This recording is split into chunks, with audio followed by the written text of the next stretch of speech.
టీంపై బుధవారం మెదక్ జిల్లా వెల్దుర్తి ఉన్నత పాఠశాలలో పోలీస్ శాఖ ఆధ్వర్యంలో ప్రధాన ఉపాధ్యాయులు సాంబయ్య పర్యవేక్షణలో టీంపై విద్యార్థులకు అవగాహన కల్పించారు. మహిళలపై జరుగుతున్న అఘాయిత్యాలు, డయల్ 100, బాల్య వివాహాల నిర్మూలన, బాల కార్మిక వ్యవస్థ, మద్యపాన నిషేధం తదితర వాటిపై అవగాహన కల్పించారు. బయట ఎక్కడైనా ఆకతాయిలు బాలికలను భయాందోళనకు గురి చేసిన, వేధించిన, ఇబ్బందికరంగా మాట్లాడిన వెంటనే టోల్ ఫ్రీ నెంబర్ 100కి సైబర్ క్రైమ్ 1930కు సమాచారం ఇవ్వాలని తెలిపారు. బాలికలను, మహిళలను వేధింపులకు గురి చేస్తే చట్టపరమైన చర్యలు తీసుకుంటామని అన్నారు. విద్యార్థులు చిన్న విషయాలకు ఆవేదనకు గురి కాకూడదని, మంచి ఆలోచనలతో చదువుకోవాలని సూచించారు. తల్లిదండ్రులు, ఉపాధ్యాయులు పిల్లల ప్రవర్తనపై కూడా దృష్టి సాధించాలని అన్నారు.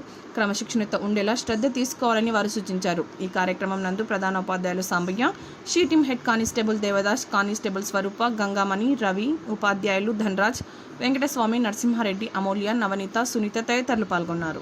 క్రమశిక్షణ అవసరం. ఫస్ట్ క్రమశిక్షణ కావాలి. అంటే క్రమశిక్షణ ఉన్నప్పుడు చదువు వస్తుంది. క్రమశిక్షణ అంటే ఏంటి? ఎదుటి వాళ్ళని గౌరవించేదాన్ని నేర్చుకోండి. ఫస్ట్ టీచర్స్ అసలు ఏ క్లాసులలో కూడా ఏ స్కూల్లో కూడా కేర్ చేయట్లేదు. నష్టపోయేది మీరే. గవర్నమెంట్ జీతాలు మాకు ఇస్తుంది, మేము వస్తాం 10 to 5 చేసుకుని వెళ్ళిపోతాం. నష్టపోయేది ఎవరు? మీరే. మీరు మంచి చదువుకొని సార్ అడగాలి. సార్ ఇది ఏంటి సార్, ఇది ఎట్లా సార్ అడగాలి. అది మీరు అలాగే ఉన్నారనుకోండి. ఇప్పుడు ఆ అబ్బాయి ఉన్నాడు, ఇంత చెప్పేది గంటసేపు వాయించాము, ఆడి మాత్రం వాడు ఉన్నాడు. వాడికి ఏమర్థమైంది? రేపు పొద్దున వాడు ఏం చేసుకోగలుగుతాడు? రోడ్డు మీద పనులు అమ్ముకోవాలా, మెస్సి పని చేసుకోవాలా? అదే కష్టపడ్డవాడు ఏదో మన జాబ్ సొంపగలుగుతాడు. అవునా కదా? ఫస్ట్ మీ దగ్గర క్రమశిక్షణ కావాలి. డిసిప్లిన్ మెయింటైన్ చేయండి, పద్ధతి పాటించండి. స్కూల్కి ఏ విధంగా రావాలి, ఏ విధంగా ఉండాలని నేర్చుకోండి. ఫస్ట్ ఇవ్వండి, వాళ్ళు చెప్పింది వినండి, నేర్చుకోండి. అర్థమైందా? మెయిన్గా అమ్మాయిలు సెంట్రల్ గవర్నమెంట్ అమ్మాయిల గురించి, మెయిన్ లేడీస్ గురించి కొత్త సెక్షన్స్ ఏర్పాటు చేయడం జరిగింది. గతంలో సెక్షన్స్ ఏముందంటే ఏదైనా చేస్తే కేసు చేసి బేస్ ఏజెంట్లు ఇచ్చేవాళ్ళం, వెళ్ళిపోయేవాళ్ళు. అది మన అదే పని. ఇప్పుడు అలా కాదు. ఏ అబ్బాయి అయినా కానీ, ఏ వాళ్ళ మీ ఫాదర్ గారి వయసు వల్ల కానీ, మరి మిడిల్ వయసు వాళ్ళ కానీ, ఎవరి ఆడవాళ్ళని ఇబ్బంది పెట్టినా వాళ్ళపైన సివియర్ కేసులు ఉన్నాయి, వాళ్ళు జైలు పంపిస్తున్నాం. మెయిన్గా అమ్మాయిలను శారీరకంగా ఇబ్బంది కలిగించిన వాళ్ళు ఉంటే లైఫ్ లాంగ్ జైలే, మరణశిక్ష చేయట్లే. లైఫ్ లాంగ్ సత్యంత వరకు అందులో ఉండాలి. అది మరణం కంటే ఎక్కువ శిక్షాలి. కాబట్టి పిల్లలు జాగ్రత్త ఉండాలి. అమ్మాయిలు 100% జాగ్రత్తగా ఉండాలి. నేను చూస్తున్నాను 13 సంవత్సరాల నుంచి 20 సంవత్సరాల అమ్మాయిలు చాలా విచ్చలవిడి చేస్తున్నారు. అది మానుకోండి. మీరేని కాదు, నేను చూస్తున్నా. సిటీలో ఇప్పుడు నేను చూస్తున్నాను. ఎంతో మంది పిల్లలు పట్టుకున్నారు.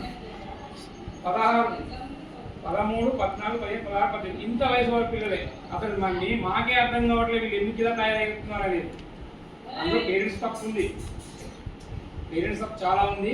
దానిలో కొంతమంది మిస్కమ్యూనికేషన్ అవుతున్నారు. దయచేసి ఆడపిల్లలు జాగ్రత్తగా ఉండండి. మీ లైఫ్ మీ చేతిలో పెట్టుకోండి. పేరెంట్స్ చెప్పిన వరకు వినండి, టీచర్ చెప్పింది వినండి. ఏ అబ్బాయి కూడా నమ్మకూడదు. నేను కూడా ఇప్పుడు నేను అంతకుముందు అబ్బాయినే. కానీ ఎందుకు చెప్తున్నా? మా కాలం చదువులు, మా కాలం క్రమశిక్షణ వేరు. ఈ కాలం చదువులు, ఈ కాలం క్రమశిక్షణ మీరు వేరు ఉన్నారు. సెల్ ఫోన్ తోటి మీరు అట్రాక్ట్ అయిపోయి మీ జీవితాలు పాటు చేసుకుంటున్నారు. యాక్చువల్గా మీ పేరెంట్స్ చదువులు రావు. మీకు అంత వస్తుంది, దాంతా ఫోన్ నేర్పుతున్నారు. దయచేసి మానుకోండి, క్రమశిక్షణ ఉండండి. మీ ఉపాధ్యాయులు కానీ మేడమ్స్ కానీ చెప్పింది మీరు వినండి, జాగ్రత్త పాటించండి. ఓకేనా? చీటీని అర్థమైంది కదా? ఇప్పుడు చెప్పగలుగుతారు ఎంతమంది అర్థమైంది? మెయిన్ అబ్బాయిలు, మీరు మీ ఇంట్లో మీరు 21 years దాటే వరకు బైక్ నడపకూడదు. బైక్ ఎవరి పేరు మీద ఉంటుందో వాళ్ళ పైన కేసులు అవుతాయి.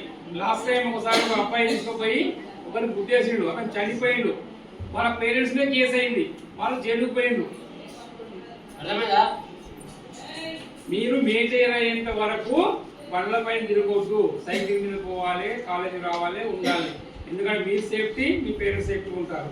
మీరు చేసే ఆకతాయి పనులకు నాకు ఫ్రెండ్స్ కలిసి అమ్మాయిలకు కట్టుకుంటున్నా చెప్పినా మేడం, అలా చేస్తే భవిష్యత్తులో మీరు ఎంత చదువుకున్నా దేనికి పనికిరారు. ఏదైనా మీకు ఉద్యోగం వచ్చింది అనుకోండి, సాఫ్ట్వేర్ కానీ, గవర్నమెంట్ కానీ, గ్రూప్ 1 వచ్చాయనుకోండి, ఫస్ట్ రేపు ఎదురుకు వస్తారు, మా దగ్గరికి వస్తారు. మీ ఆధార్ కార్డు నెంబర్ ఉంది కదా, మేము ప్రతి కేసు ఆధార్ నెంబర్ కూడా చేస్తున్నాం. ఓవరాల్ ఇండియాలో మీ నెంబర్ ఉండిపోతుంది. ఎక్కడ పోయిన మీ నెంబర్ ఉంటుంది, మీకు వచ్చేస్తుంది మీ డీటెయిల్స్ అని.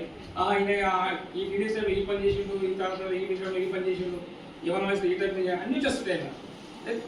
లాస్ట్కి ఏమైపోతుంది, నెక్స్ట్ ఫైల్ అవుతుంది. ఆడపిల్లలు అక్కలుగా భావించండి, చెల్లెలుగా భావించండి.